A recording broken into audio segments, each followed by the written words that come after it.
Hola amigos, ¿cómo están? Bienvenidos a la parte 11 de este estudio bíblico en donde estamos estudiando los últimos tiempos. Bueno, espero que la clase de hoy se hayan venido con todas las pilas porque hoy vamos a meterle de lleno y hoy la clase de hoy puede ser un poquito más compleja si se quiere porque vamos a estar viendo números y fechas, así que nada. Recuerden tomar nota, anotar, ver este video la cantidad de veces que necesiten. Recuerden que este PDF lo pueden descargar también para leerlo más tranquilos, para buscar versículos. Yo muchas veces pongo la referencia y no lo leo a los versículos porque para que no sea demasiado largo. Pero bueno, recuerden, antes de empezar, comentar, darle un like, compartir. Tómense ahora un segundito para regalarme un like, que eso ayuda mucho.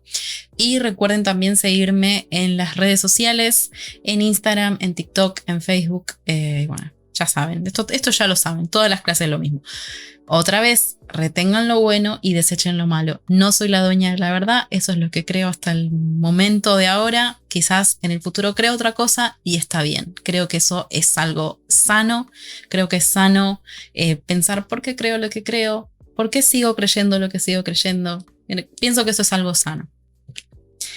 Bueno, hoy vamos a estudiar la profecía de Daniel 9. Y ahí lo vemos a Daniel, ¿no? Y al ángel Gabriel.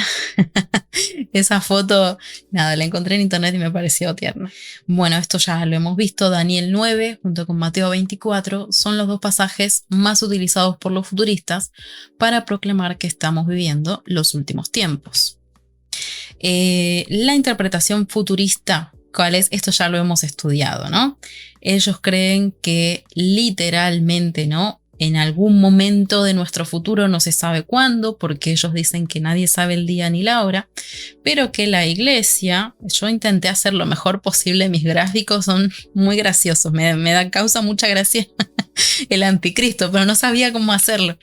Pero bueno, ellos creen que la iglesia, ¿no? Va a ser llevada, creen que bueno, literalmente el sol y la luna van a caer sobre la tierra y bueno, que el anticristo va a reinar durante 7 años, de los cuales 3 años y medio van a ser muy buenos y 3 años y medio van a ser muy malos. Ellos creen que todo esto va a acontecer en un periodo de 7 años.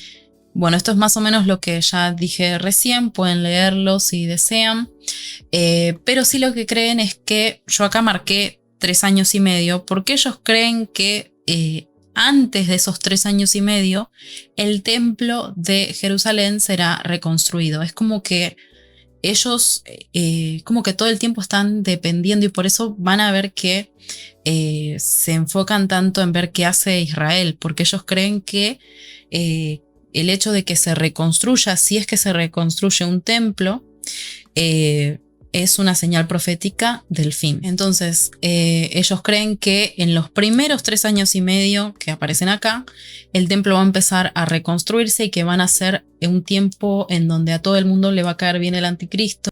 Creen que va a ser una persona súper carismática, con mucho poder, con mucha influencia, en fin.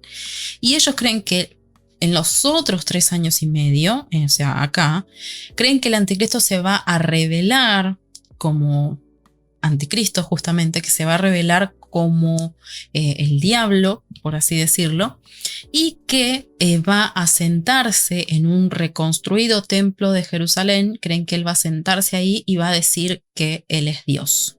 Ellos creen que ese acto del anticristo sentándose en el templo es la abominación que causa desolación. Y creen que por causa del anticristo, Dios enviará su ira con una fuerza sin precedentes a toda la tierra. Finalmente, al final de esta gran tribulación, que va a ser un periodo de guerras, de hambre y todo eso, ellos creen que Jesús va a volver a Jerusalén, en donde él se va a sentar en el trono por 1000 años, en la 7ª dispensación. ¿Se acuerdan? Esto lo vimos la semana pasada. Ellos creen que Jesús va a venir a poner comienzo a ese milenio, esos 1000 años, en donde el diablo va a estar atado. De acuerdo al futurismo, todos estos eventos van a tener lugar en el futuro y se llevarán a cabo en 7 años. Todo esto en 7 años, o sea, los 7 años más intensos de la historia. Hoy vamos a centrarnos en solo uno de esos aspectos porque ya hemos estudiado todo lo demás, ya he dicho por qué no creo que eso esté en nuestro futuro, pero hoy quiero centrarme en... Uy, moví la mesa. Hoy quiero centrarme en estos 7 años de tribulación. ¿De dónde sacan estos 7 años de tribulación? Porque ellos creen que estos 7 años van a ser de tribulación y que un periodo muy cortito va a ser una gran tribulación, o sea, incluso peor. Pero ¿de dónde sacan los futuristas esta idea de que van a ser 7 años? ¿Por qué no 10? ¿Por qué no 50? ¿Por qué? O sea, ¿de dónde sale? Entonces hay una pieza ahí que está perdida, que no sabemos de dónde sale, y justamente sale del pasaje que vamos a estudiar hoy, que es justamente Daniel 9. Bueno, entendimiento histórico de Daniel 9. ¿Se acuerdan que una de las primeras cosas que yo enseñé es que para poder comprender un versículo bíblico, yo tengo que comprender algunas cosas? La primera es quién escribió y para quién, qué entendió el destinatario original y cómo era el contexto histórico, o sea, cómo era la vida en ese entonces. Eso es muy importante porque si no hacemos esto, podemos llegar a conclusiones como las que está haciendo todo el mundo ahora, que ahora dicen que Rusia es Gog y que, no sé, Magog y no sé qué hay. Busquen, pongan, o no lo hagan, no sé, si quieren torturarse un rato y tener miedo y no sé qué, busquen. Está lleno de esa clase de profecías que plantean que, no sé, por algún motivo, no sé, que estamos viviendo Daniel. Bueno, nada. Nosotros entendemos que un versículo o un pasaje no puede significar algo diferente que lo que significó para el destinatario original. De manera personal para vos, porque esto me lo preguntan y ya lo he dicho, pero no está de más aclararlo. De manera personal, si se quiere, el Espíritu Santo puede hablarte y vos podés leer un versículo y decir, wow, esto a mí me habló de tal cosa, a pesar de que yo sé que Daniel 9 habla de lo que ya vamos a ver que habla. Vos podés leer Daniel 9 y te puede dar aliento y te puede hablar. Eso está bien. Lo que está mal es enseñar como doctrina. O sea, si vos tuviste un sueño con Daniel 9 y que viste, bueno, es tu experiencia personal y es respetable y nadie es quien para juzgar esa experiencia espiritual que tuviste. Pero sí estaría mal si vos empezás a enseñarlo como una verdad absoluta o como lo que es verdadero. Porque Daniel 9, por más que vos hayas tenido un sueño de que ocurra en el futuro, Daniel 9 tuvo un cumplimiento histórico, como ya vamos a ver hoy. Entonces, ¿quién escribió y para quién escribió Daniel? Para una audiencia judía. ¿Y qué entendían los destinatarios originales? Es lo que voy a intentar responder ahora. Daniel era un joven israelita que estuvo cautivo en Babilonia luego de la destrucción de Jerusalén. O sea, lo toman prisionero a él junto con otros jóvenes. Mientras estuvo cautivo, ¿qué pasó? Él leyó el libro de Jeremías, el cual Jeremías había profetizado que el juicio estaba viniendo y que los 70 años de cautividad estaban llegando a su fin. Es decir, él en su cautiverio lee el libro de Jeremías, y se da cuenta que eso se estaba cumpliendo y que ya estaban llegando al final esos 70 años de cautiverio que había profetizado Jeremías en Jeremías 25. Esta profecía se cumplió con la invasión de Babilonia, o sea, todo lo que profetizó Jeremías se cumplió a través de esa invasión de Babilonia. En la profecía de Jeremías, Daniel vio que los israelitas estarían en cautividad por 70 años. Por eso, él ve que el tiempo se está acercando y que ya faltaba poco para que esos 70 años se cumplan y salgan de la cautividad. Él empieza a orar cerca del final de esos 70 años, pidiéndole a Dios que liberase a Israel. O sea, empieza a interceder, empieza a orar por Israel y decir, bueno, hemos hecho esto, lo que se llama una oración de intercesión, ¿no? Una oración pidiendo perdón por los pecados, no solo personales de él, sino que también por toda su nación. Esta oración fue respondida después, como se registra en el libro de Esdras y de Nehemías. Bueno, la primera parte de Daniel 9 pueden leerla, pero vemos que en Daniel 9:2 Daniel lee a Jeremías, después viene toda una intercesión de Daniel por su pueblo y finalmente llegamos al versículo 20, que es el que está acá. y dice: aún estaba hablando y orando y confesando mi pecado y el pecado de mi pueblo Israel, y derramaba mi ruego delante de Jehová mi Dios por el monte santo de mi Dios.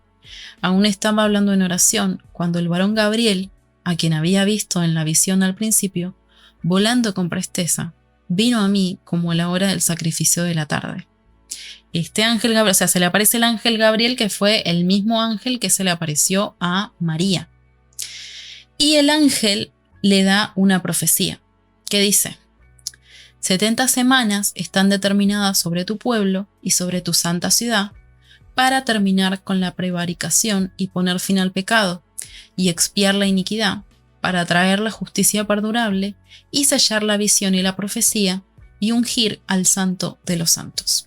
Entonces, resumiendo, Daniel estaba leyendo Jeremías, hace el cálculo, ve la profecía de Jeremías que profetizaba una cautividad de 70 años, que iba a llegar a su fin justamente después de 70 años. Daniel hace los cálculos y se da cuenta que Israel estaba ya al final de su cautividad y empieza a orar e interceder. Mientras está orando e intercediendo, se le aparece el ángel Gabriel que le da una profecía. Y el ángel Gabriel enlista como unas 6 actividades o 6 cosas y le dice a Daniel que 70 semanas, depende de la traducción, pueden encontrar 70 semanas o 77, depende de la traducción. Yo estoy usando la traducción Reina Valera 1960, pero existen traducciones que en vez de decir acá 70 semanas, dice 77. 77 están determinados sobre tu pueblo. O sea, es lo mismo. Entonces, ¿qué le dice el ángel? Le dice que 70 semanas o 77 habían sido decretados para el cumplimiento de estas 6 cosas que mencionó al principio. ¿Cuáles son? Para terminar la prevaricación, poner fin al pecado, expiar la iniquidad, traer justicia perdurable y sellar la visión y la profecía y ungir al santo de los santos. Él le da como un periodo donde va a acontecer todo eso. El ángel Gabriel continúa diciendo: si entiende que desde la salida de la orden para restaurar y edificar a Jerusalén hasta el Mesías príncipe, habrá 7 semanas, y 62 semanas se volverá a edificar la plaza y el muro en tiempos angustiosos. Uno podría decir que está hablando, pero tranquilos, paciencia, respiren y ya vamos a ir entendiendo qué es esto de las semanas y los 7, porque si uno lo lee así realmente es muy confuso. Sin embargo, algo que sí es sumamente fácil de ver es quién es este Mesías príncipe. O sea, alguien sin un pensamiento dispensacionalista como el que vimos la semana pasada. Ya van entendiendo por qué vimos todo lo anterior la semana pasada. Alguien que no tenga ese pensamiento entendería muy bien a qué se hace referencia cuando se habla de Mesías príncipe. O sea, pensaría en Jesús automáticamente. Es una manera muy común de referirse a él en la escritura, como Mesías. Pero John Darby, nuestro querido John Darby, interpretó que esta frase se estaba refiriendo en realidad al anticristo. O sea, John Darby, como buscaba dónde calzar en su teología del rapto, versículos para encajar ahí, él leyó esto y dijo: el Mesías príncipe es el anticristo. Entonces le cambió el sentido a toda esta profecía. Los dispensacionalistas entonces leen esto y dicen: está hablando del anticristo. Llegan a esa conclusión. Y si aún no te quedó claro que esto está hablando de Jesús, sigue el ángel Gabriel diciendo: y después de las 72 semanas se quitará la vida al Mesías, mas no por sí, y el pueblo de un príncipe que ha de venir destruirá la ciudad y el santuario, y su fin será con inundación, y hasta el fin de la guerra durarán las devastaciones. Y otra semana confirmará el pacto con muchos. A la mitad de la semana hará cesar el sacrificio y la ofrenda. Después, con la muchedumbre de las abominaciones vendrá el desolador, hasta que venga la consumación, y lo que está determinado se derrame sobre el desolador. Yo sé que esto es confuso, pero tranquilos. Lo que yo quiero que les vaya quedando claro es que esta profecía habla de Jesús, que es muy claro, ¿no? Porque habla del Mesías príncipe, que habla de que viene a confirmar un pacto con muchos. O sea, esto es una imagen que la mayoría, hasta John Darby, entendía que estaba hablando de Jesús. No obstante, los futuristas o dispensacionalistas ven el final del sacrificio y de la ofrenda, es decir, del antiguo pacto, como algo malo. O sea, John Darby lo que hizo fue cambiarle el sentido a esta profecía, que en realidad es una profecía buena. Obviamente, el fin de la ofrenda y del sacrificio en realidad es una buena noticia, porque lo que habla es de un mejor pacto. Pero los dispensacionalistas desde John Darby lo ven como algo malo, a este cese de los sacrificios. Entonces llegan a la conclusión de que este Mesías príncipe debe ser el anticristo porque le puso fin al sistema de sacrificios. Pero, ¿qué significan esas semanas? Esta es la pregunta del millón de la clase, ¿no? Para poder entender lo que realmente sucede en este pasaje, tenemos que ir un poco más profundo. La primera de las cuestiones es las 70 semanas o los 77. Hay pocas cosas en las cuales los teólogos, de tanto preteristas, dispensacionalistas, del pacto dual, estén de acuerdo en todo. Y esta es una de estas cosas. O sea, los teólogos de todas las ramas concuerdan en que estos 77 son años, ¿no? Está hablando de una cantidad de años. Ahí dice, los teólogos de todos los campos están de acuerdo que esta frase significa 70 series de 7, es decir, 70 por 7, lo que da como resultado 490. El entendimiento es que estos 7 indican años, es decir, 490 años. Cada vez que se habla de 77, en realidad se está hablando de un periodo de tiempo, ¿no? Que son 490 años. Algunas traducciones, como la que estoy usando yo, y la usé porque es la más popular, pero en este sentido, y a mí me preguntan esto a veces, ¿y qué Biblia uso? Yo digo todas y ninguna, porque todas tienen sus cosas buenas y sus cosas malas.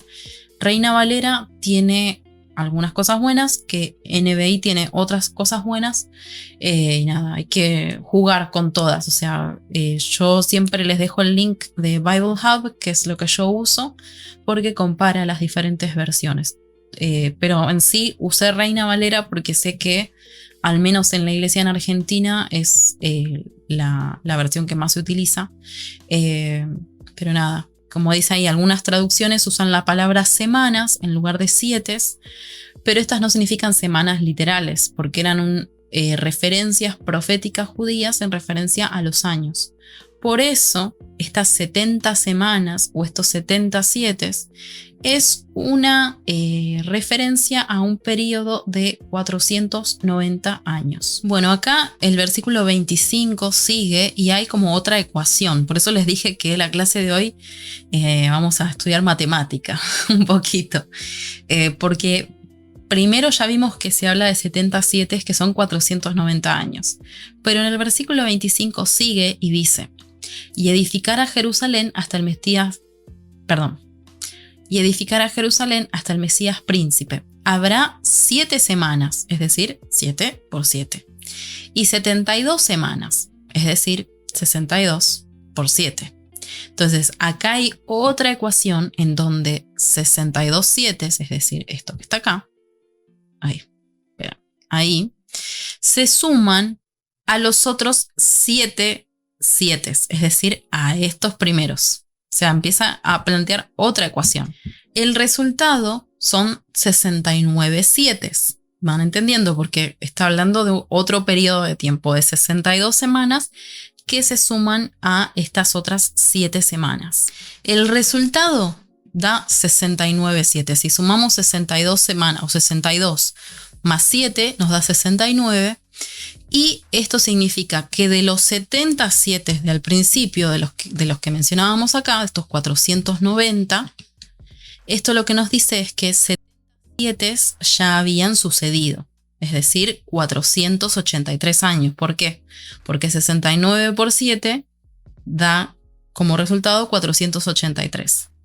Esto nos deja con un solo 7. Eso no tienen que acordarse de todo lo anterior, sé que puede ser confuso, pero lo importante es esta última semana o este último grupito de 7.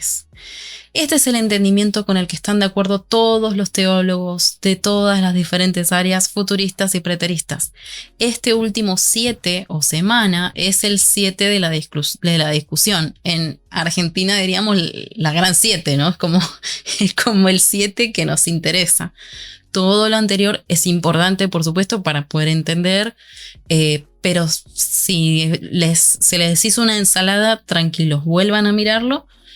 Pero no es tan importante. Lo que sí tienen que saber es que todos los teólogos están de acuerdo en que 69 de esos 77 ya habían sucedido, es decir, 483 años.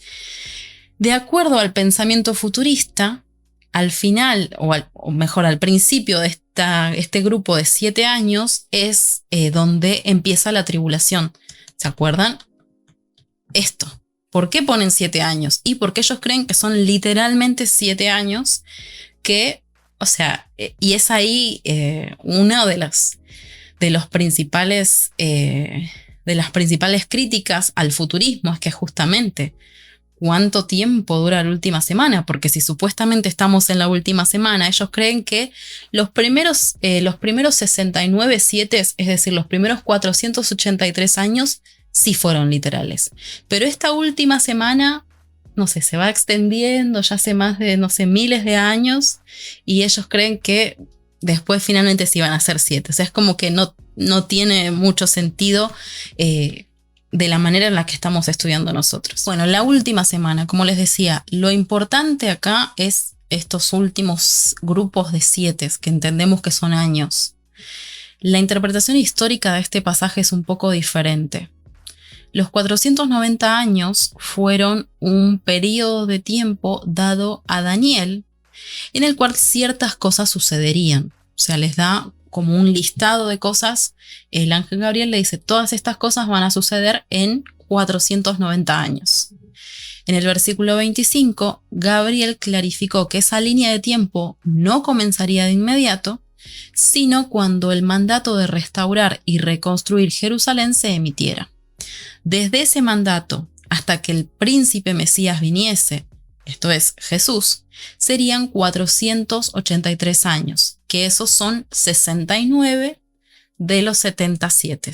Espero que se esté entendiendo. Ay, porfa, díganme si se está entendiendo esto, porque estoy tratando de hacer mi mejor esfuerzo. Resumo otra vez. Gabriel le dice, todas estas cosas van a acontecer en un periodo de 490 años, pero estos 490 años no van a empezar ya.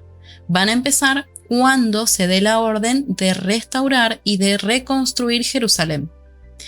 Cuando se da esa orden de restaurar y de reconstruir Jerusalén, en el año 457 a.C. Entonces, ¿cuándo se da comienzo a ese grupo, a ese periodo de tiempo de 490 años? En el año 457. En la línea de tiempo, los 69 7 iniciales, que son 483 años, terminan en el año 27 después de Cristo. Acá dice la línea de tiempo, que sé que puede ser sino un poco confusa. Estos son los 490 años de los 77. Estos son los 483 años iniciales, que son los 69 7, que comienza a correr todo este periodo, digamos, de 490 años, cuando en el año 457 se ordena restaurar a Jerusalén. Los primeros 69 7 concluyen en el año 27 después de Cristo. Y acá aparece nuestro Mesías príncipe, ¿no? Porque ya van entendiendo quizás un poquito más hacia dónde apunta todo esto. Algo que hay que aclarar acá es que la mayoría de nosotros hemos creído que Jesús nació en el año 1, ¿no? Que le dio como comienzo a, como contamos los años ahora. Pero la realidad es que no. O sea, los teólogos no están de acuerdo de cuándo nació Jesús. Se cree que nació entre el año 3 y el año 6. Yo personalmente creo que nació en el año 3, pero puedo estar equivocada. Si nació en el año 3, si Jesús nació en el año 3, significa que en el año 27, es decir, que al comienzo de la última semana o del último grupo de 7, él tenía más o menos unos 30 años y empezó su ministerio. En otras palabras, Jesús comenzó su ministerio público en el momento exacto en que los 483 años o los 69 7 estaban terminando, que fue cuando se profetizó en Daniel 9 que el príncipe Mesías entraría en escena. El ministerio de Jesús en la tierra duró 3 años y medio, lo que en la línea temporal sería en el año 30, cuando lo terminó y a través de su muerte puso fin al sacrificio y a las ofrendas. El ministerio de Jesús en la tierra duró más o menos 3 años y medio, en donde Jesús puso fin al sistema de sacrificios y las ofrendas. Cuando murió en la cruz, a los ojos de Dios se puso un fin a este sacrificio de las ofrendas porque Jesús había puesto al antiguo pacto obsoleto y próximo a desaparecer, como está en Hebreos 8:13. En el año 30 Jesús muere, y eso a los ojos de Dios pone obsoleto al antiguo pacto. A los ojos de Dios el sacrificio y las ofrendas habían cesado. O sea, Dios dejó de honrar al antiguo pacto, pero el antiguo pacto siguió existiendo. Allá voy a eso. Y esta es una pregunta que me sorprende que no me la hayan hecho. Quizás yo creo que se han dado cuenta ya de esto, pero tiene que ver con esto. Porque si van entendiendo lo que vamos desarrollando en las clases, comprenderán que la muerte de Jesús dio comienzo al nuevo pacto. Es decir, recuerden la clase 1.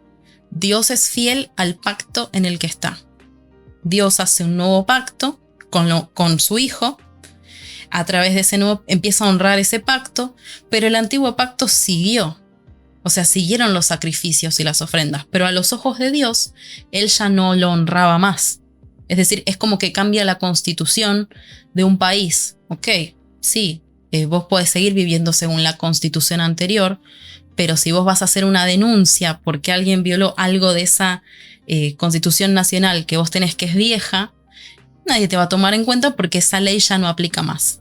Algo así sucedió con el antiguo pacto y el nuevo pacto. Entonces, la muerte de Jesús da comienzo al nuevo pacto, pero no hace desaparecer al antiguo pacto. El antiguo pacto vino a desaparecer recién al año 70. ¿Por qué? Porque el antiguo pacto estaba relacionado con el templo. Mientras existiese el templo, iba a seguir existiendo el antiguo pacto. Jesús le puso fin al sistema de antiguo pacto cuando vino sobre las nubes. ¿Se acuerdan que ya sabemos que el venir sobre las nubes significa una venida en juicio cuando vino a destruir el templo y la ciudad de Jerusalén? Y ahí sí se le puso fin a los sacrificios y al sacerdocio levítico. El judaísmo, cambió para siempre, pero hubo un periodo de aproximadamente 40 años en donde antiguo pacto y nuevo pacto coexistieron. Entonces, por eso los apóstoles hablaban de los últimos tiempos. ¿Los últimos tiempos de qué? Del aión o de la era de la ley o de la era de Moisés. Entonces, estábamos en Hebreos 9:26 se habla de la culminación de las eras que estaban en un tiempo particular, porque el nuevo pacto existía, pero también seguía existiendo el antiguo pacto, pero estaba próximo a desaparecer, estaba en los últimos días próximo a desaparecer. El versículo 25 de Daniel 9 sigue diciendo: se volverá a edificar la plaza y el muro en tiempos angustiosos.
Y después continúa. Y después de las 62 semanas se quitará la vida al Mesías, mas no por sí. Y el pueblo de un príncipe que ha de venir destruirá la ciudad y el santuario. Esto está en Daniel 9:26. La primera parte de este versículo marca la crucifixión de Jesús. La segunda mitad empieza hablando de otra persona, que es de un príncipe que ha de venir y que destruirá la ciudad y el santuario.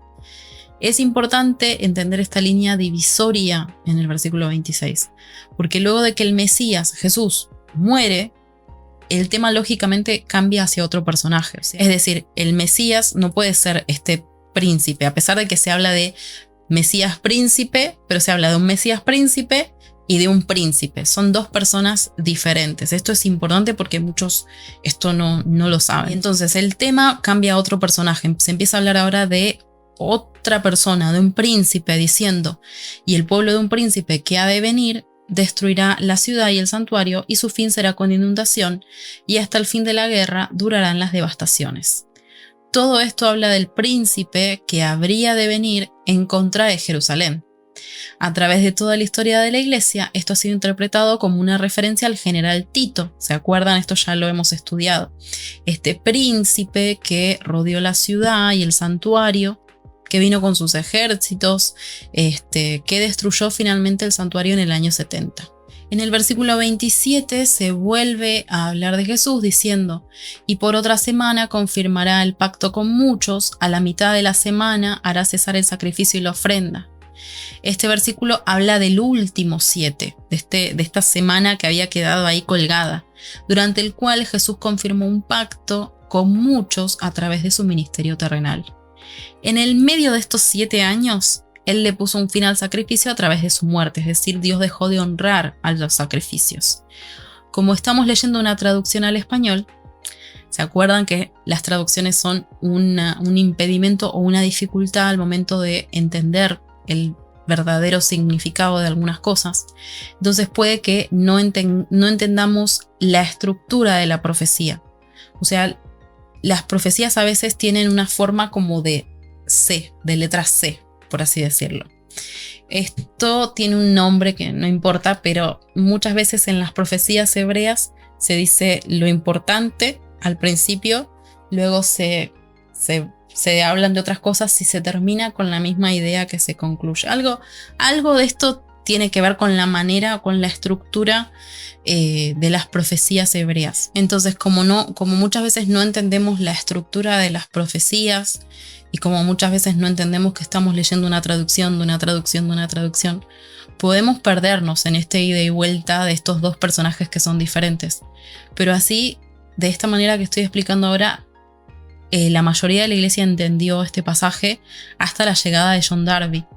De hecho, yo recomiendo siempre los comentarios bíblicos de Matthew Henry, que si bien no estoy de acuerdo en todo lo que dice, me gusta mucho y siempre busco cuando tengo alguna duda sobre algún versículo, porque él fue un teólogo y comentarista bíblico que vivió antes de Matthew Henry. Entonces sus comentarios bíblicos me gustan porque dan una buena pauta de lo que pensaba la iglesia antes de la llegada de esta teología del rapto. Resumiendo, pero no finalizando porque falta todavía, no terminamos aún. Pero hasta ahora, si podemos resumir, lo que nos presenta Daniel 9 es una profecía de 5 partes acerca del Mesías y de los eventos que rodeaban a la introducción del nuevo pacto. Primero, predice el año de la llegada del Mesías. Literalmente predijo el año exacto en que Jesús entraría en escena. O sea, literalmente, era muy exacto, en el año 27. Número 2, predice la muerte del Mesías. Número 3, predice el fin del antiguo pacto. Esto se muestra cuando el texto habla del fin del sacrificio y de la ofrenda. O sea, eso es el fin del antiguo pacto. Número 4, predice la confirmación de un nuevo pacto. Esto está implicado en el versículo 27, donde dice, y por otra semana confirmará el pacto con muchos. En otras palabras, el Mesías establecería un nuevo pacto. Y número 5, predice la destrucción de Jerusalén. Bueno, no sé por qué puse esta hoja 2 veces, pero lo que sí quiero que vean es este gráfico. Estos son los 490 años o los 77. Estas son las primeras 69 semanas, como está acá. Y en la última semana vemos que por 3 años y medio es lo que duró el ministerio de Jesús. Culmina con su muerte y quedan otros 3 años y medio. Porque si están despiertos, que yo sé que sí, que están entendiendo todo, comprenderán que nos quedaron 3 años y medio por ahí colgados. Y también otra aclaración, que los que están despiertos también se habrán dado cuenta que esto de 70 veces 7 aparece en otras partes de la Biblia. Lo voy a mencionar porque sé que puede ser una duda, ¿no? que puedan tener. Que es el famoso pasaje en donde Pedro le pregunta hasta cuántas veces tenemos que perdonar. Y Jesús le dijo hasta 70 veces 7. Este pasaje muchas veces se utiliza para decir que tenemos que perdonar y perdonar y perdonar, que está bien, pero nada, perdonar, ya saben, ese es otro tema aparte. Cuando yo hablo de narcisistas y de psicópatas y de abusadores espirituales, vayan a verlo. Perdonar está buenísimo y lo haces por vos, pero no significa restaurar la relación, ni soportar, ni ser tonto. Esto entre paréntesis. Si quieren ver videos sobre narcisismo y todo eso, tengo un montón en mi canal también. Pero acá Jesús no está diciendo, o sí está diciendo a Pedro que tiene que perdonar, pero está tirando como una indirecta directa, ¿no? A los fariseos que estaban ahí también. Este uso de 70 veces 7 era una alusión, obviamente, a Daniel 9, ahora ya entendemos, que era una profecía muy conocida y debatida en el primer siglo. Los judíos reconocían que las 69 semanas de Daniel estaban pasando y que era el tiempo que el príncipe Mesías entrase en escena. Es decir, los fariseos, que eran estudiosos de la Biblia, sabían que en ese periodo histórico iba a aparecer este príncipe Mesías. Por eso todos estaban esperando ansiosamente para ver cuándo esto iba a suceder. Es por esta razón también que este periodo histórico estuvo tan lleno de falsos mesías, porque, o sea, el razonamiento de estos falsos mesías es: estoy cumpliendo la profecía de Daniel 9. Por eso Jesús usó esta profecía para enseñarle a Pedro una lección sobre el perdón. Cuando Jesús le dijo que debía perdonar hasta 70 veces 7, estaba haciendo una alusión a estos 490 años de gracia que el Padre le había dado a Israel para que se arrepintiesen. Recuerdan que Israel mataba a sus profetas, que era un pueblo duro. Bueno, eran como 490 años como para que se salven, por así decirlo. Y esta es la otra pregunta, que todos se deben estar haciendo. ¿Qué pasa con estos últimos 3 años y medio de acá? ¿Qué pasó en ese periodo de tiempo? Bueno, luego de la muerte y resurrección de Jesús, de acuerdo a esta línea temporal de 490 años, quedaban 3 años y medio del periodo de gracia de 490 años, o sea, quedaban algunos años aún. Estos últimos 3 años y medio nos llevan a la muerte de Esteban en Hechos 7. Como digo, esta es una interpretación. Yo creo realmente que cuando Esteban expone y cuando Esteban les habla a los fariseos, al Sanedrín, en un lenguaje, es como que les estaba hablando su lenguaje y les hace una exposición impresionante. Lean Hechos sobre cómo Jesús es el perfecto cumplimiento de todo. Yo creo, y muchos creen, que fue ahí cuando concluyeron estos 490 años de gracia, o sea, como de última oportunidad, por así decirlo. Cuando matan a Esteban y lo apedrean, eso marca el fin de los 490 años de gracia. Esta temporada en donde los israelitas estaban preparados para aceptar a Jesús como su Mesías. Con la lapidación de Esteban, esta ventana de gracia se cerró. Es como que el Padre les había abierto una oportunidad para que Israel entendiese y recibiese al Mesías incluso bajo el antiguo pacto. Eso es exactamente lo que Esteban explicó en su exposición ante el Sanedrín. O sea, hace una exposición pero impresionante Esteban. Sin embargo, los judíos rechazaron el mensaje y lo mataron por hereje. Esto, por supuesto, no significa que ningún judío fue salvo después de esto. O sea, sí hubo muchos judíos que se salvaron. Simplemente quiere decir que la oportunidad de los judíos para ver a Jesús bajo el antiguo pacto, es decir, bajo el lente de su antiguo pacto, antes de la destrucción, había terminado. Con el asesinato de Esteban, los judíos sellaron su destino que Jesús había profetizado en Mateo 23. Que dice, para que venga sobre ustedes toda la sangre que se ha derramado sobre la tierra, desde la sangre de Abel el justo hasta la sangre de Zacarías, hijo de Berequías, a quien mataron entre el templo y el altar. De cierto les digo que todo vendrá sobre esta generación. La abominación que causa desolación. Esto ya lo hemos estudiado, pero Daniel menciona esta abominación que causa desolación en el versículo 27. De la misma manera que Jesús lo menciona en Mateo 24. Jesús en Mateo 24 dice, por tanto, cuando vean en el lugar santo la abominación desoladora de la que habló el profeta Daniel, entonces los que estén en Judea huyan a los montes. Esto ya lo hemos estudiado. Jesús citó el último versículo de Daniel 9 y esperó que su audiencia lo entendiese. Incluso el escritor de Mateo añadió, el que lee, entienda. O sea, es como que era algo que era evidente, o sea, no era un concepto difícil. Jesús no estaba hablando en un simbolismo y como, ay, a ver qué significa, no. Él estaba hablando en algo que todos entendían de lo que estaba pasando para que fuese fácil de identificar y huyan a los montes, como ya hemos estudiado. Nosotros ya sabemos que la abominación que causa desolación, de acuerdo a Lucas 21, era el Imperio Romano. El Imperio Romano, cuando rodeó a Jerusalén, esa fue la abominación que era la señal para huir a los montes. Jesús sigue explicando que esta huida debía ser rápida porque esta abominación que causa desolación no iba a dar chance de escapar, así que en cuanto viesen les dice, huyan de ahí.